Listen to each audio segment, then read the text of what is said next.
In the year 1603, deep in the cedar-shadowed outskirts of Haida province, a young warrior named Kenji, 20 years old and burdened by a quiet, gnawing shame, knelt alone in the frost-bitten courtyard of Master Iku's mountain dojo, his breath unsteady as he watched the woman he admired, Lady Ayame, turn away from him for the final time, her expression soft but distant, as though she were looking not at a man, but through a hollow outline of one.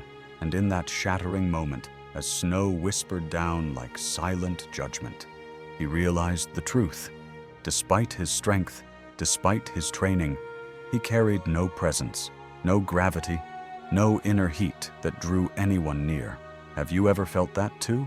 That people look past you, that your presence dissolves in rooms, that no matter what you do, attraction slips away because something in you is missing? Here's what nobody tells you about attraction. It is not built on looks, gifts, or status. It is built on energy, presence, and the invisible force of a man whose spirit cannot be ignored. The question isn't, how do I make her like me? The real question is, how do I become a man whose presence pulls others without effort? And today, as Kenji's life cracks open on the cold stones beneath him, you will learn the 10 ancient Japanese secrets that forged such men. Secrets that shaped warriors, monks, poets, and leaders whose very presence altered the air around them. Kenji's prison began early. Though skilled with the blade, though diligent in practice, every time he approached Ayame, his words tangled, his breath tightened, his spirit collapsed inward. Every time he tried to impress her, he overreached, strained, pushed too hard, and the harder he tried, the colder she became. This is you, right now. When you try to prove your worth, the room grows heavier, your energy becomes needy, and attraction dies. His humiliation peaked during the Lantern Festival, when a rival samurai, calm, grounded, effortlessly magnetic, spoke 2 sentences to Ayame, and she laughed, softened, glowed. Kenji's heart cracked because he understood. He had technique, but no presence. Devastated and ready to abandon the path entirely, he was summoned by Master Iku, a man whose mere arrival could silence a storm. The old master said, "Kenji, you think women turn from you because you lack charm. Wrong. They turn because your spirit trembles. You chase what should come to you."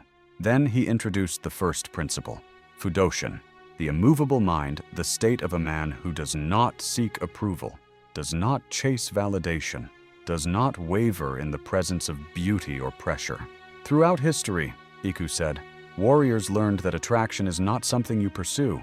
It is something you radiate when your inner world is still, strong, unshaken. And then his voice shifted, timeless, reaching across centuries. You know, Kenji, this path you walk, it is not yours alone. Across ages, warriors have struggled with presence, with self-doubt, with the fear of being unseen. And today, in lands far from these mountains, men still battle the same weakness. Here, we keep the ancient wisdom alive, not as history, but as living practice. Every week, stronger presence. Every week, deeper mastery. Every week, transformation for those who choose it. If you recognize yourself in Kenji's struggle, subscribe, not to watch, but to train. Walk with warriors across time who choose gravity over need. And with that, the story continued, as Kenji stepped into the first secret that would reshape everything. Training began before dawn, when the world was still blue and silent, and Kenji's breath rose like ghosts in the cold air as Master Iku introduced him to the second ancient secret, Kokyu Ryoku, power of breath, the force that anchors a man's presence. Yet in week 1, Kenji failed brutally, gasping, trembling, mind scattering like frightened birds each time he attempted the slow, controlled warrior breathing that made seasoned samurai radiate silent confidence. He collapsed during zazen, lost balance in stance training, and felt humiliation burn through his skin as other students watched him unravel. This is you. You try to project confidence, but your body betrays you. Shallow breath, restless mind, shaky voice. The world feels it even if you pretend otherwise. By week 2, after relentless correction, something shifted. During a tea ceremony lesson, the third secret, Enso awareness, the ability to move with singular, present focus. Kenji experienced a fleeting moment of clarity where movement, breath, and intention aligned. The cup felt lighter, the room quieter, his awareness sharper. But week 3 shattered him again when Ayame unexpectedly visited the dojo. Old patterns returned instantly. Tightening chest, collapsing posture, scattered gaze. Everything he'd worked to change dissolved in seconds. Master Iku watched with calm disappointment. "Your enemy," he said, "is not the woman. It is the storm inside you." Then came the fourth secret, Mushin. No mind, the art of acting without overthinking, of letting instinct replace insecurity. But this isn't ancient poetry. Modern neuroscience confirms it. When fear or desire spikes, the amygdala hijacks your system, flooding you with anxiety, shrinking your presence, disrupting speech, and signaling weakness to everyone around you. Meanwhile, the prefrontal cortex, which governs grounded behavior and confident decision-making, goes dormant. This is why you freeze around women. Not because you're weak, but because your brain is untrained. Samurai solved this centuries ago through repetitive breath work, focused kata, and exposure to pressure, rewiring their nervous systems into calm responsiveness. Then, Master Iku introduced the fifth secret, Zanshin, remaining awareness, the ability to hold relaxed vigilance, a magnetic stillness that makes others feel your attention even before you speak. Warriors with Zanshin could enter a room and shift the entire atmosphere. Stoic philosophy mirrors this. Marcus Aurelius wrote that a man anchored in himself bends to nothing external, and this anchoring is precisely what modern attraction has lost. In month 2, Kenji practiced a brutal daily ritual. 1 hour of breath training, 1 hour of silent walking meditation. Endless kata done with deliberate slowness until his muscles screamed.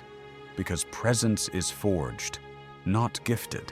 Yet every night he doubted himself, wondering if Ayame would ever feel drawn to him. What he didn't know was this: true attraction begins long before a woman sees you.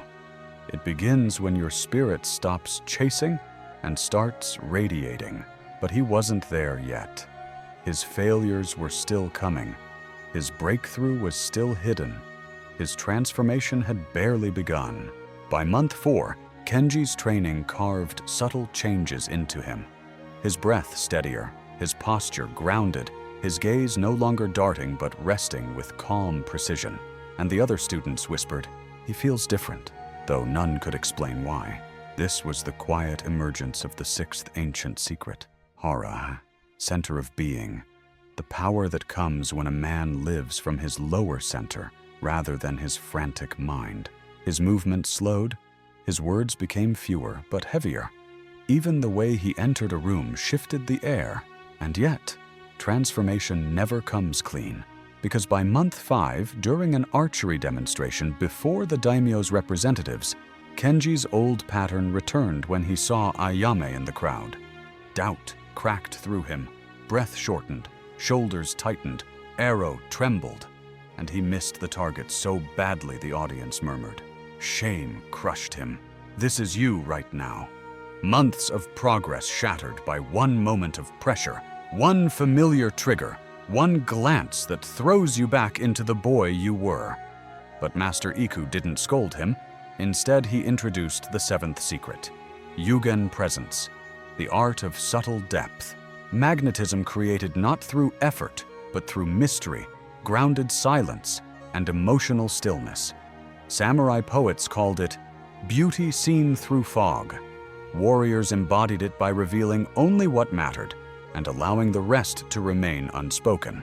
Modern psychology mirrors this. When a man over-explains, over-pursues, or over-emotes, he leaks insecurity. When he speaks with intention, pauses with comfort, and listens deeply, he activates the mirror neuron pathways in others, creating intrigue and emotional pull. As month 6 unfolded, Kenji trained relentlessly under this principle, learning to speak less, observe more, hold his emotional center even when storms rose around him. Ayame visited again, yet this time he did not flinch. He simply bowed with steady breath and returned to his practice, not to win her, but to remain unmoved. That single moment shook her, but deeper trials awaited.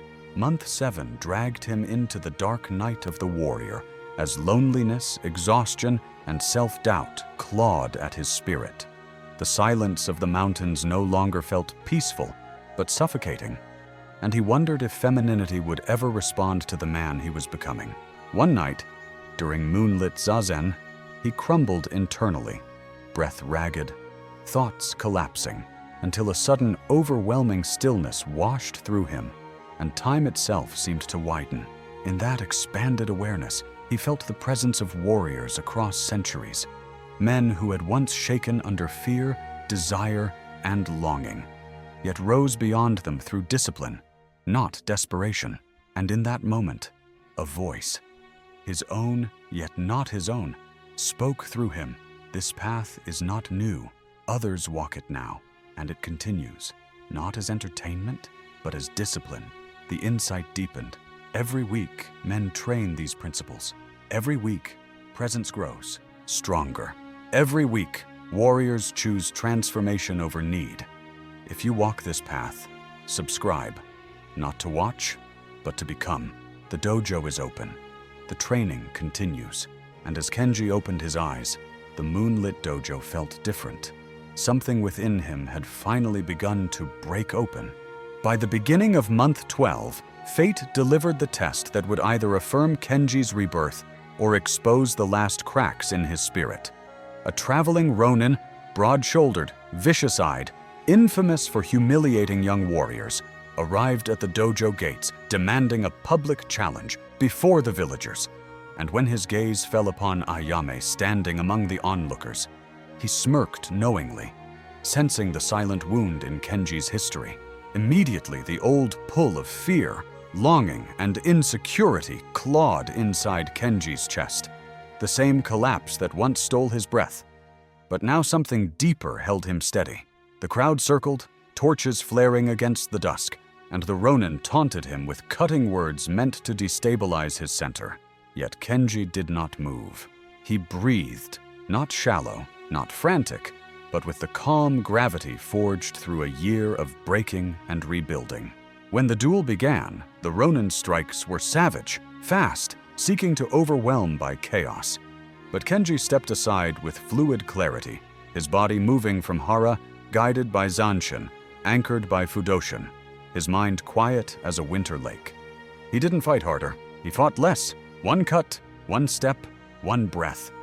And then came the moment of truth. The ronin lunged recklessly, blade arcing for Kenji's throat. But instead of delivering the killing counterstrike every witness expected, Kenji simply placed his blade at the man's wrist and froze, unmoving, unshaken, withholding force he easily could have unleashed. The ronin's eyes widened, not in fear of death, but in recognition of mastery. A warrior who has conquered a man is forgettable. A warrior who has conquered himself is undeniable. Ayame gasped softly, the sound carrying across the courtyard like a bell. Her eyes no longer drifted through him, but locked onto him with a quiet awe that only a centered man evokes. Yet Kenji felt no triumph, no hunger, no need. He bowed to the ronin, stepped back, and allowed silence. Not words to define the moment. 10 years later, the mountains of Hida had grown quieter, and Kenji, now Sensei Kenji, stood in the same courtyard where his old self once shattered, watching a trembling young student named Haruto stumble through introductions, as he confessed that the girl he admired never noticed him, that women looked through him as though he were invisible. Kenji recognized the wound instantly, not with judgment, but with compassion. He had carried that same wound once. He led Haruto into the hall, lit only by early dawn, and said, "You stand where I once stood. The question is not how to make her want you. The question is how to forge a presence she cannot ignore." But as he spoke, His words reached beyond Haruto, far beyond the dojo itself, into the lives of every man who has ever felt unseen, unheard, or unchosen. "This path does not end here," he said quietly. "Throughout history, warriors walked it. Today, others discover it. Every week, ancient principles meet modern transformation. Every week, presence grows, grounding deepens, power awakens. If you walk this path, subscribe, not to watch, but to become. Walk with warriors across time. Train with purpose. Live with presence. Because a woman is not drawn to a man who chases her, only to a man who has mastered himself. You stand at the same crossroads Kenji once faced. Return to the old way. Neediness, invisibility, self-doubt, or choose the warrior path. Gravity, authenticity, unshakable presence. Most choose comfort and die with their promise unfulfilled. Warriors choose transformation and die having lived. The choice is yours, and now that you've heard the truth, you cannot return to who you were.